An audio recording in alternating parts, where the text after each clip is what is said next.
Olá! Nossa entrevistada é formada em Biologia e foi minha professora no Instituto de Educação. Ela é fazendeira, teve uma leiteria, um antiquário, um parque náutico e tem um condomínio à beira do Tietê. Ela me disse que é chorona e chorou várias vezes na pré-entrevista de 3 horas em sua cozinha. E o nosso obrigado à Lu, funcionária dela, que nos serviu coisas deliciosas. Ela tem 72 anos, é casada, tem 3 filhos e 3 netos. Sempre gostei muito dela, inclusive como professora minha no IE. Mas o bolo da cereja foi...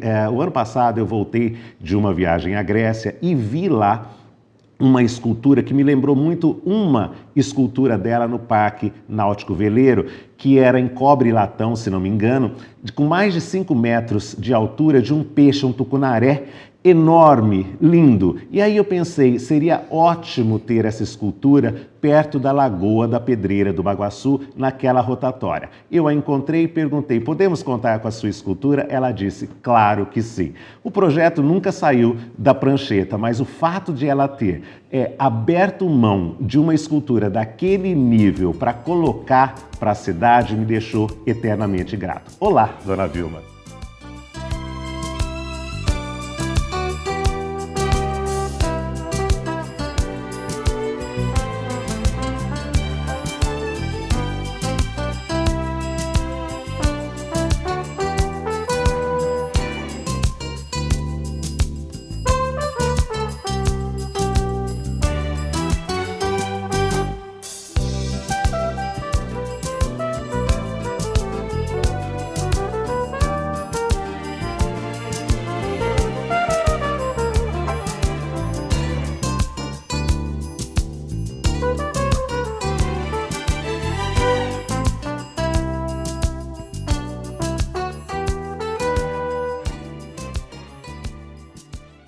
Ô, dona Vilma, nós passamos então 3 horas numa cozinha muito gostosa dela e a senhora me disse naquela pré-entrevista que a senhora sentia que para esta entrevista a senhora tinha uma missão. Eu nem sabia que a senhora tinha tido câncer de mama. Sim. E a senhora contou e queria falar um pouco sobre como é que a gente pode ajudar quem tem câncer de mama de um jeito muito diferente do que eu sempre ouvi. Conta para nós.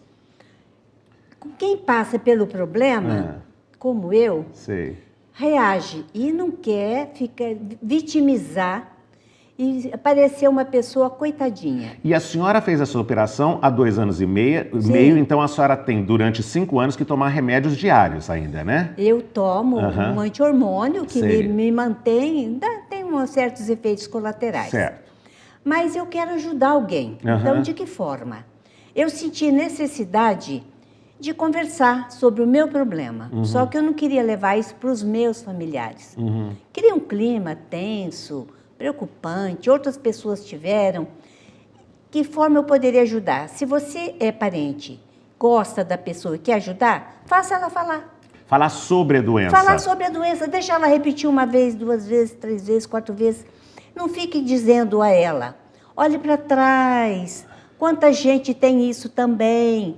Não, aquela hora ela tem que pensar nela. Olhe para mim, eu estou com problema, me ajude a falar do assunto. Então essa história de deixar o assunto leve e querer falar de outras coisas e pular o assunto câncer, em vez de ajudar, atrapalha o doente? Eu penso que sim. Eu acho que os familiares, os que têm amor pela pessoa, estimule a contar. Ela vai contar a sua cirurgia muitas vezes. No momento, ela para de falar. Eu acho que é necessário. Sabe qual foi a minha estratégia? Eu ia no consultório, encostava ao lado de uma pessoa totalmente desconhecida e contava meu problema. A pessoa ia embora, não ia carregar, não ia se preocupar comigo. Sei. E eu não ficava atormentando meus familiares, deixando o clima mais pesado.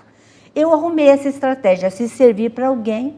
Que use. Então, mas a senhora fala que é muito diferente falar com o médico, falar com o paciente que está no consultório e falar com o amigo, com um membro da família. Então, nós como membros da família ou amigos, nós devemos propor o assunto?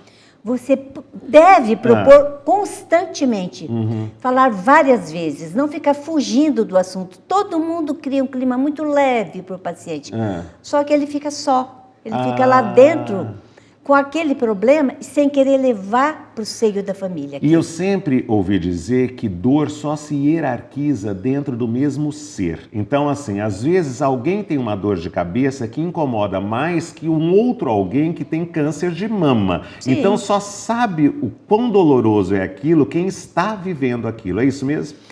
E a tendência da gente é fugir. Você quer poupar. Pelo menos no meu caso, eu não sei como seria dos outros. Mas eu estou propondo isso para a família. Mas não é um pouco estranho? A senhora disse que a senhora achava que a senhora não queria falar com a família porque achava que pesava para a família. Sim. E a senhora está dizendo para o paciente agora, ou para quem está com o câncer, falar com a família. Como é que ele vai perceber que ele não está pesando para a família? É no jeito que a família vai reagir? Não espere dele, porque a pessoa está vulnerável na hora. O meu conselho puxe o assunto. Puxe o assunto, fale do assunto. Fale do assunto. Eu sempre gostei muito antes acho que 30 anos antes do câncer, 40 mais, né? 40, eu conheci a dona Vilma em sala de aula. Quando eu fui fazer a entrevista, eu nem sabia de câncer. Quando eu perguntei para ela se tinha alguma coisa que ela gostaria de falar que eu não sabia, é que ela propôs este assunto. E o interessante é que ela teve várias coisas, uma em cima da outra, e eu perguntei para ela, dona Vilma, a vida, ela chora, a gente adora, porque eu falo para ela que eu só confio em quem ri e chora. Quem só ri não é verdadeiro, né? A vida não é esse mar de rosas o tempo todo. E quando eu perguntei para ela se a vida é mais cascalho que pepita, ela me deu uma resposta, e a resposta só é válida pelo que ela vai contar. É mais cascalho que pepita? São os dois. Você dois. Tem pepita e cascalho. Só que a pepita você pega e guarda. O cascalho você chuta. Chuta, nem pega na mão, eu adorei. Se você pegar na mão, ele é seu. Ele é seu. Ah, gostei dessa. Então a pepita é sua, o cascalho passou. O cascalho você chuta. A senhora disse que o câncer foi o começo do seu caminho na sombra. Conta o que aconteceu, uma coisa atrás da outra. Foram várias doenças graves. E parecia que eu não ia acabar nunca com aquilo. Cada vez que acontecia... O que era grave? Vai, conta rapidinho. Eu tive o apêndice que suporou. Nossa, e esse pode matar mesmo, Pode matar, com certeza. O rim que paralisou, o ombro que quebrou, isso não mata, mas judia. Você fica dependente. E um em cima do outro? Um em cima do outro. Trocar pneu com o carro andando, né? Mais ou menos isso. Mais ou menos isso. Mas eu adorei quando a senhora disse que uma hora a coisa ficou tão ruim que a senhora foi para o hospital e falou assim, eu estava louca para me encontrar com Deus, para morrer. É verdade. Como é que foi? Você vai aceitando a fragilidade da vida. E uma das coisas é você começar a se entregar para Deus. Eu sou religiosa e creio em Deus. Sei. Eu achei tão bom, sabe, não reagir mais. Achei tão bom imaginar que eu não ia ter dor mais. Eu teria ido com muita paz. Com muita paz. O que mudou depois dessas experiências tão dolorosas? Não só no sentido físico, né? O que mudou na senhora?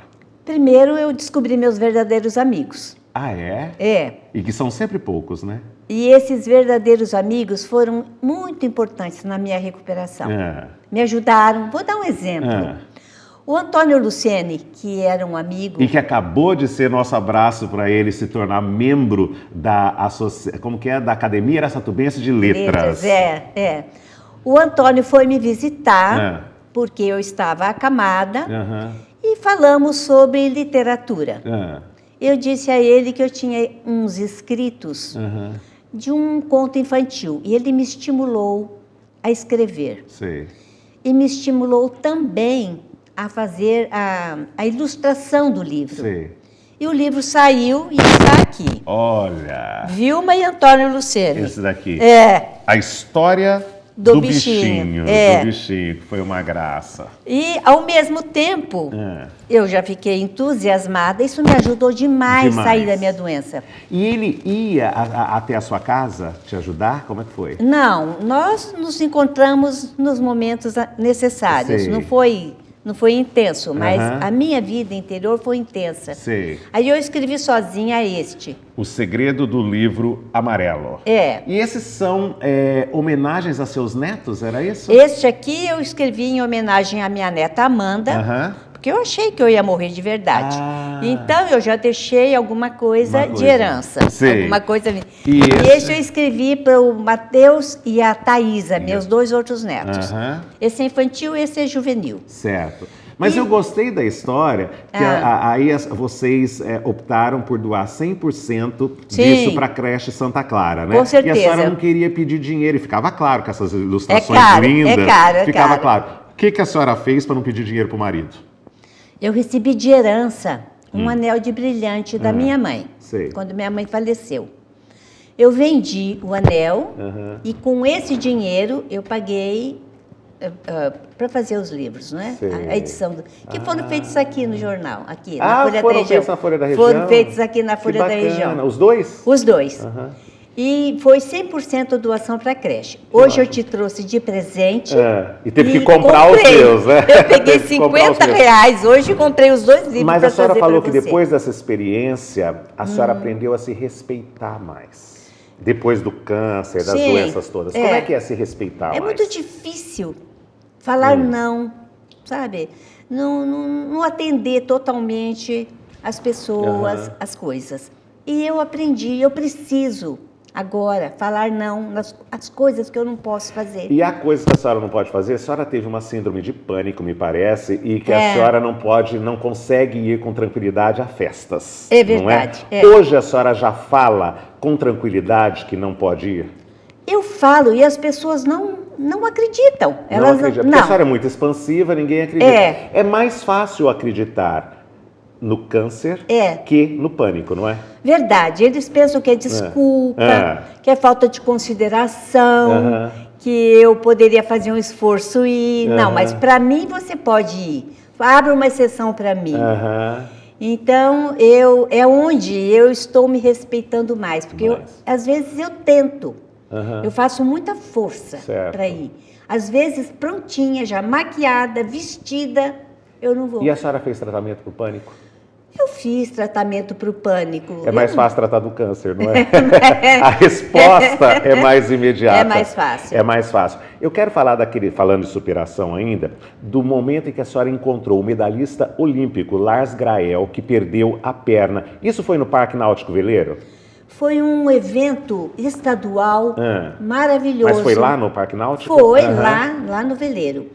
Vieram de São Paulo, Lars Grael com a sua equipe e os meninos de rua, que ele tinha um projeto que encaminhava esses meninos, recuperava através do esporte náutico. O que mais me impressionou foi que eles vieram todos uniformizados, muito bem vestidos. Eu não sabia distinguir quem era atleta e quem era menino de rua. Ah, que bacana. Eles ficaram inclusão de verdade, inclusão total e verdadeira. E o Lars Grael é uma pessoa tão rica, tão cheia de de boa vontade, de boas intenções. Ele se tornou o meu herói. E uma inspiração para a senhora, né? Uma inspiração para mim. Bom, a senhora fala que está faltando gentileza no mundo. Que tipo de gentileza? As pessoas não se cumprimentam. Você telefona para um consultório, para um escritório, para uma loja. As pessoas não te dizem bom dia. Você diz bom dia. O que a senhora deseja? Quer dizer, sabe, muito sequinho. Eu estou dando um exemplo bobo. Não, mas importante no dia a dia. No trânsito não existe uma certa gentileza. Cede, uma pessoa está saindo da garagem, o carro está obstruindo, deixa ela sair. Eu estou com pressa, mas a vida tem que ser feita, devem ser feitas gentilezas na vida. Eu estou dando apenas alguns exemplos. Se vocês olharam do lado, vocês vão ver todos os dias a falta de gentileza no mundo. Deveria haver uma matéria na escola assim, como ser gentil, Olha, eu acho que deveríamos mudar. Deveríamos falar disso na televisão. Sei. Por que não?